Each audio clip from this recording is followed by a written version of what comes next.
good for Dave Ildefonso for sure.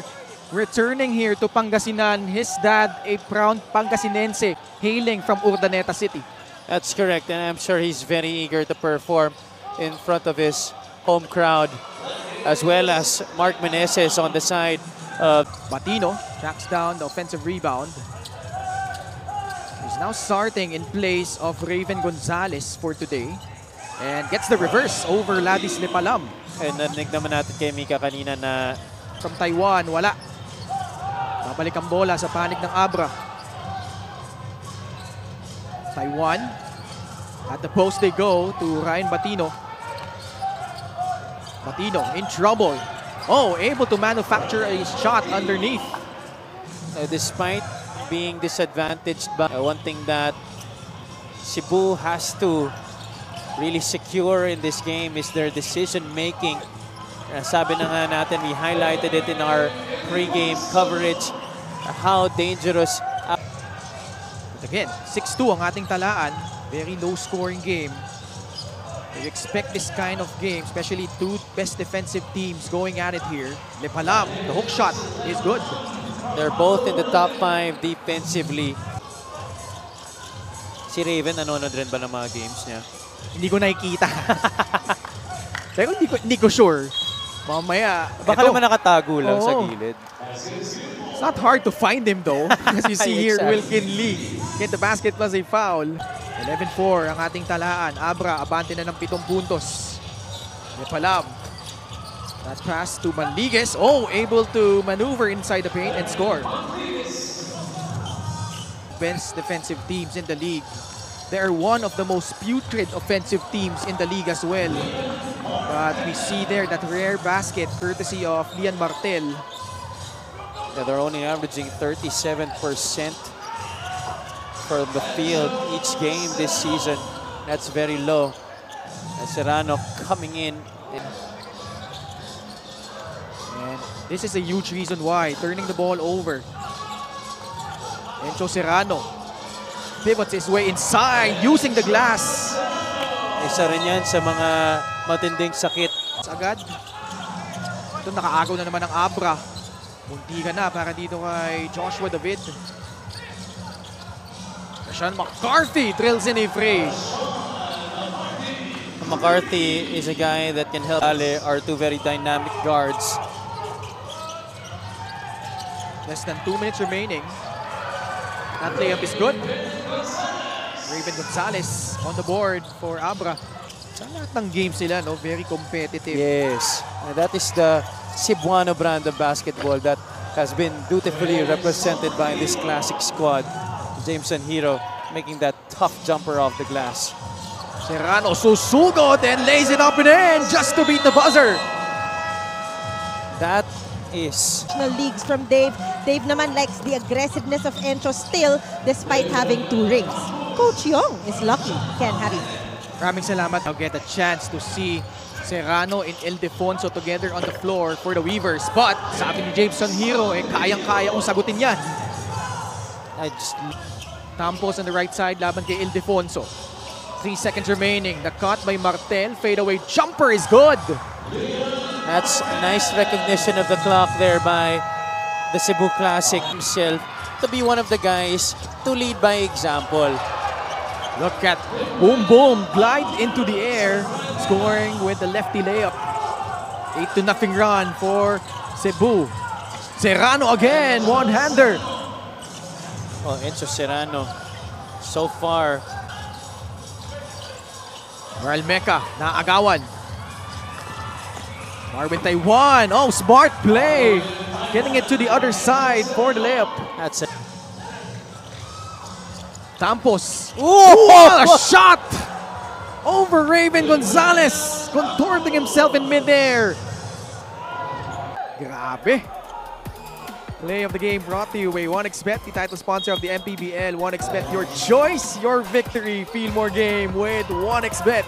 Meet me at the top. My goodness. Oh, ho, ho. Ganda naman ng ikot doon ni Marvin Taiwan. Putting his defender in a blender. Marvin Taiwan. And here he is again. Gets the steal. Has one guy to beat. Lays it up, lays it in. There's a reason why Marwin Taiwan has earned the starter's nod for Coach Yong Garcia in these past few games. What about that three-pointer from bounce? Manliguez catches that pass. This is Martinez getting that shot up and in. JP Martinez. He's going for speed, countering this length. Itong Sugbu. Nalibre si Martinez off that feed from Braille Mecca. He has been spectacular. Kay Lian Martel. Susubukan yung kanyang post defense. Nilabas muna papunta kay Mark Yee for 3. It's good. Abra. They've won their last 4 games. Running for their 5th straight. Oh, look out. Dave Ildefonso for the jam! Suki na to. Sinagot naman ng 3 si Lian Martel. You're usually About a 6-second differential between shot clock and game clock. Mark Yee. Turn around. Gets the bounce. taking the young buck to school. Marky resistance in front of him. Has yet to find the touch. This guy does, especially of the house. Backdoor from Braille Mecca. Agaw. Give it back right away. Dave contorts himself in mid-air and lays it up and in. Manliguez. Marky offering that pick. Oh, Taiwan! Almost, but Patino there to clean it up. You already forced the miss. You have Not work. Rebound Dave Ildefonso. Tatakbo si Marwin Taiwan. Pinagpag yung depensa ni Daryl Manliguez. Gets the roll. and slow. Santos. He attacks. Goes up strong. Kissing it off the glass and in. Good decision by Dennis Santos to not settle for the outside shot. Taiwan huminga ng malalim. And now he takes that free. Makes it. Finally, the Weavers have been able to. From the outside have not worked so far for Cebu. Santos. Lalapit. Whoa. Gets that one to trickle in. Nice control there to stop his momentum and go for the fake. Fabro. Long two-pointer from the left corner. Na konting pamatay sunog doon. Kinaw. Laban kay Dennis Santos. Serving the floor while backing him down. Mark Yee. Hook shot off the glass. Sukat ng sukat. Kalkuladong. How will Cebu respond here? Santos. One-on-one against Mark Yee. Gets past him. Gets it back. Off the glass and in. Santos has been trying to make up for his Lead. Martelas, 9 points and 6 rebounds. Dave Ildefonso has not found the mark this time. But Gonzalez there for the one-handed shot. A minute left here in the third. Apolonio, all day to shoot. Gets it in. Encho in the paint. Lobs it up to Apolonio. No. Gonzalez carving out space. Gets it in. Plus a foul. Serrano inside. No. Fabro gets it in off that putback attempt. But they may not be committing. Braille Mecca and Lian Martel. Martel, straight line to the basket. May top ring ba yun? Oo. Santos with Apolonio switch on to him. The kick out. Tampos for three. It's good. They needed that shot. A rare connection from the outside. Serrano now. He attacks. Libre si David. Three-point shot is good. That's basic. They've been trying. It's just they've been committing a lot of turnovers. And that's why that triple drive offense has not worked. And that is another turnover point courtesy of Abra there. I think what's happened here with Cebu is they give up the pass kung kailan alanganin na talaga eh. Kumbaga, nasisira yung flow ng Yeah. opensa.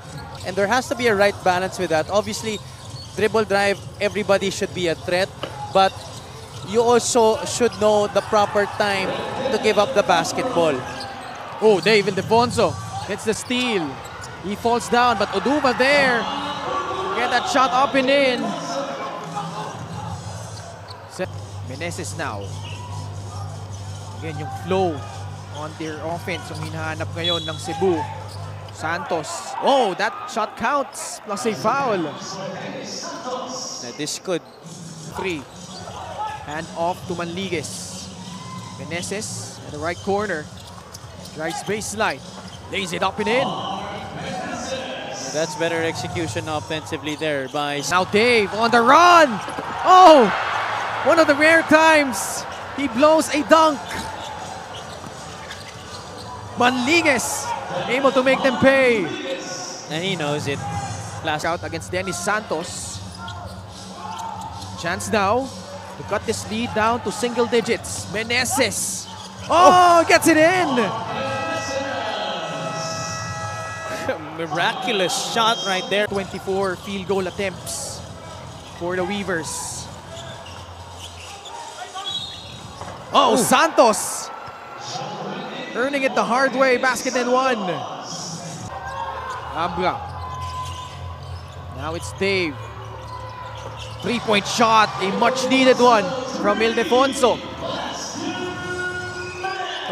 Hinahabol siya ni Tampos. And boom, boom, getting that one back. Santos, three-pointer. Pasok yan. Dennis Santos. Abra and Cebu. Dennis Santos off that pin down. Oh, that one rolls in. Still alive. A poor pass. And Serrano will be fouled. Sayang because Santos had a full head of steam. Has made quite the sacrifice for Abra, playing limited minutes. Manligues. Tampos for three. Too strong. Meneses high off the glass. That will count. But not enough. Abra holding on and notching their fifth straight victory. 56 for the Abra Weavers. This is gonna be an interesting interview as Dave Ildefonso is now with our Miss Mika Abisabis.